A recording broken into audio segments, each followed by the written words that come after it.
E isso é um negócio assim, é inconcebível para mim, alguém que estuda a Bíblia apresentar uma versão dessa. Porque quando você vai estudar os atributos de Deus, um dos pontos de partida é a imutabilidade de Deus. Malaquias 3,6, eu, o Senhor, não mudo. Tiago 1,17, nele não há mudança nem sombra de variação. É lógico que a revelação de Deus é progressiva, no sentido da gente descobrir melhor quem Ele é, mas Ele não mudou. Então, já lá no início da história da igreja, tinha um camarada chamado Marcião, né, que ele pregava que o Deus do Velho Testamento era um, do Novo Testamento era outro. Uhum. Mas, apesar de ter sido combatido como herético, para mim faz mais sentido ele mudar o Deus do que dizer que o Deus é que mudou. Tipo, são deuses diferentes. Seria mais aceitável. Mas não um Deus melhorando. Né? Ele só aceitava os escritos de Paulo, na verdade, a maioria dos escritos de Paulo, porque ele alegava que quem teve a revelação da graça foi Paulo. Ou seja, essa conversa que a gente ouve hoje em dia, que o que Jesus falou era para o judeu da velha aliança, que quem teve a revelação da graça... Que para a igreja é só Paulo.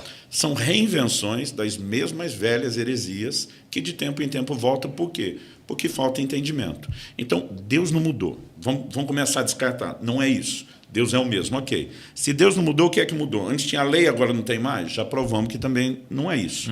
Porque a Bíblia fala de mudança de lei, não de ausência de lei. Então, qual era o propósito da lei na velha aliança? Ela foi dada com um motivo, que houvesse obediência. Qual o propósito da lei da nova aliança? Ainda que seja uma lei diferente, que não repete os ritos cerimoniais, né? Que o livro de Hebreus, na verdade, cita, e eu acredito que há um desenho que a gente precisa entender, por exemplo,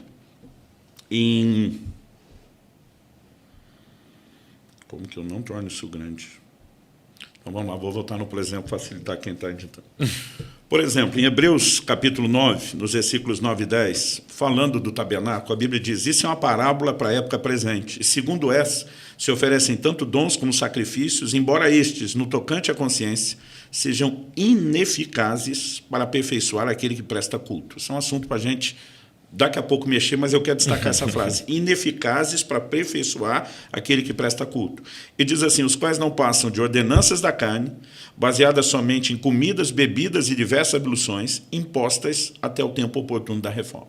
Então, a lei tinha prazo de validade, teria uma reforma, ela tinha ritos cerimoniais que não aperfeiçoavam ninguém e que eles desapareceriam depois. Então, por exemplo, no livro a gente faz distinção entre lei cerimonial, dessas comidas, bebidas, dos ritos de purificação, e lei moral.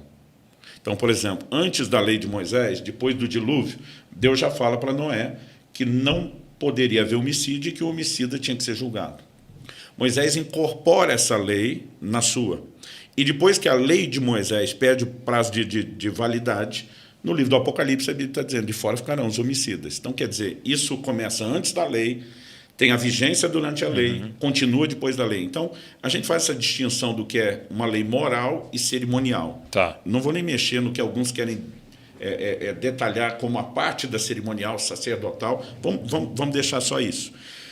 Qual era o propósito dessa lei, né? Antes? Que ela fosse obedecida. Qual o propósito da lei da nova aliança? A mesma. Sim. A Bíblia diz que antes nós éramos filhos da desobediência, e agora somos chamados de filhos, em 1 de Pedro, da obediência. Então, o propósito também não mudou.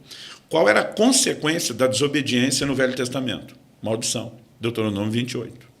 Né? Havia juízo, havia consequência. Quando você chega no Novo Testamento, qual a consequência do pecado deliberado sem arrependimento? O mesmo. Outro dia alguém me disse, não tem juízo na nova aliança. Eu falei, não tem juízo na sua cabeça. Né? Porque você olha, por exemplo, o imoral de Corinto, em 1 Coríntios 5, Paulo dizendo, seja entregue a Satanás para a destruição da carne. Se isso não é juízo, é o quê? Uma carícia, né? Um afago de Deus. Não é. Ainda há uma manifestação de misericórdia por trás de todo o juízo, mas... eu digo que se não tem juízo no Novo Testamento, Ananias e Safira morreram à toa, Pedro não devia ter liberado o juízo, o mesmo Pedro que diz que o juízo começa pela casa de Deus.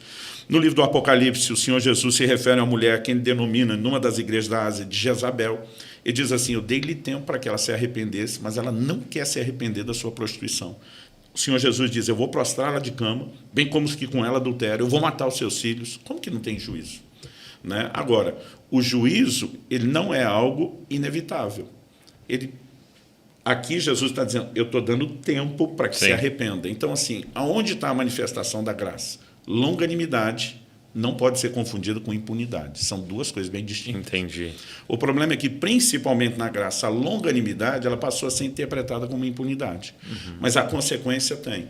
Então, para mim, o ponto central é o que mudou. O que mudou foi a capacidade do homem obedecer, que não existia. Entendi. Que ela nos foi dada a partir do novo nascimento. Então, a lei era ineficaz para aperfeiçoar. A graça veio aperfeiçoar. Esse é o grande ponto de mudança. Então, se a gente não enxergar uma graça que aperfeiçoa, que tem transformação progressiva, nós estamos barateando demais a ação dela. Eu gosto de um exemplo assim de que a lei, né, pensando na mosaica, ela tinha essa função também de uma grande máquina de raio-x, né? Em que você batia ali e eu falava, olha aqui por dentro. Dava o diagnóstico, você está estragado. Mas não dava a cura. Exato, ninguém é curado indo no raio-x. Né? E aí ele fala, está desesperado? Está vindo a cura. Né? Cristo. Paulo diz isso, né? Que a lei serviu de um aio para nos guiar até Cristo. Então, ela tinha um papel. E um dos seus propósitos era demonstrar ao homem a sua incapacidade por si mesmo, por conta da sua natureza pecaminosa, de viver transformação. Né? Então, assim, o propósito da lei era denunciar a força e a escravidão que o pecado exercia.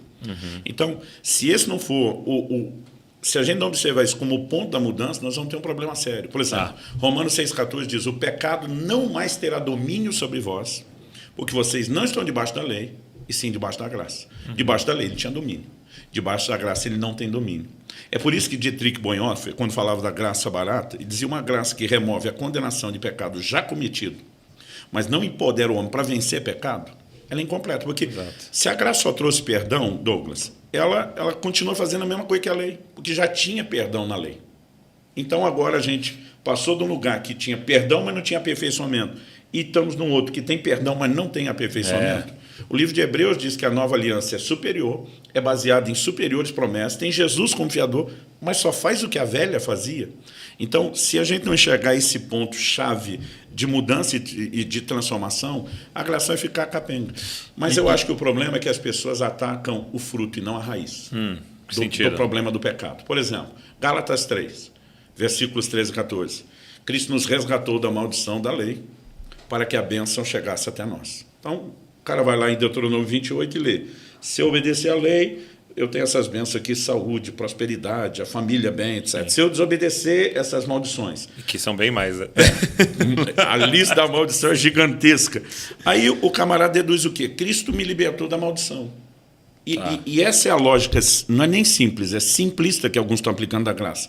Então significa que hoje eu desobedeço sem consequência. Porque ele só tirou a maldição da desobediência. Então, essa leitura pobre. Não, e é uma leitura tão injusta, né? Só que a bênção continua, né? Então, por exemplo, ele olha esse texto e fala assim, isso aí não é para mim, não. Agora, o Senhor é meu pastor e nada me faltará, é para você. Então, ou não é nada para você. Porque ele diz que ele tirou a maldição para a bênção vir. Nisso, ele talvez até seja coerente. Entendi. Mas, por exemplo, o que as pessoas não entendem? Cristo não veio tratar da consequência do fruto. Ele veio tratar da raiz. Então, a maldição na lei era inevitável, porque um homem de natureza pecaminosa, ele iria pecar. Deus apresentou a lei, as consequências de não obedecer à lei, as situações onde isso poderia ser consertado e revertido, nem tudo terminava com julgamento, né? Mas a maldição era inevitável porque terminava em desobediência. Então, em algum nível acontecia. Quando você chega no novo e entende um empoderamento para a obediência, significa, porque essa é a dificuldade de alguns, eles pensam, não, mas se a bênção vem pela obediência, aí é mérito. Eu digo, não, porque eu não poderia obedecer por mim mesmo. Entendi. Então, a graça, que é um favor imerecido, que me empodera para a obediência, me leva sem mérito próprio, com a ajuda dele, ao lugar de obediência, que desata a bênção. Sim. Então, se a gente não olhar o quadro completo, nós vamos ter sempre dificuldade. E, para mim, a maior parte dos problemas de interpretação, o primeiro capítulo do livro, eu só falei do entendimento da graça. Aliás, tem uma frase, me permita ler ela aqui, que é logo na abertura do capítulo 1, uma frase de J.I. Packer. Ele diz, de fato, as maiores necessidades na teologia se dão pelo fato de não entendermos a graça de Deus. E eu concordo plenamente. Dallas Willard dizia que hoje em dia nós não somos só salvos pela graça, nós estamos paralisados por ela. Porque o entendimento é equivocado, em vez de fazer o crente avançar, está criando um retrocesso. Leonardo Ravenhill dizia que a igreja moderna, sempre quando vê alguma coisa na Bíblia que não gosta, diz legalismo. Então a conversa hoje é isso. O camarada começa a falar de oração, de leitura bíblica, de jejum, de dedicação, a turma legalista. Não entendeu a graça. Então, entender a graça é ser carnal. Isso, na verdade, é distorção. Judas, capítulo 1, verso 4. No verso 3, Judas diz assim, amados, enquanto eu refletia a respeito, né, do que escrever a vocês, senti a necessidade de exortar vocês a batalharem pela fé que de uma vez por todas foi dada aos santos. Que ele está sinalizando que já no primeiro século da era cristã, a fé estava sob ataque cerrado. Que tipo de ataque? Não era alguém pregando um ateísmo, Deus não existe, Jesus não é verdade. Ele diz assim, no verso 4, porque estão transformando a graça de nosso Senhor em libertinagem. Então, o ataque à fé era a distorção do entendimento da graça. Então, isso vem desde o primeiro século, não é de hoje, e é visto como obra maligna. Então, a gente precisa promover o entendimento correto. Não acredito que quem está pregando algum nível de distorção da graça acordou um dia dizendo hoje é dia de maldade, o que eu posso fazer para prejudicar o reino de Deus? Mas a falta de macrovisão. Infelizmente, nós temos uma moçada hoje em dia que, às vezes, o camarada ouviu 2, 3 horas alguém falando na internet e ele acha que ele é doutor de Bíblia, que ele está no controle de qualidade do corpo de Cristo e começa a atacar a gente que ele nem entende o que ensina, né, e promover uma coisa que nem ele compreendeu. Aliás, Paulo dizia isso de gente que está debatendo que nem ele entende. Então, uma coisa sempre que eu procuro lembrar as pessoas, Tiago capítulo 3, nós mestres receberemos mais duro juízo.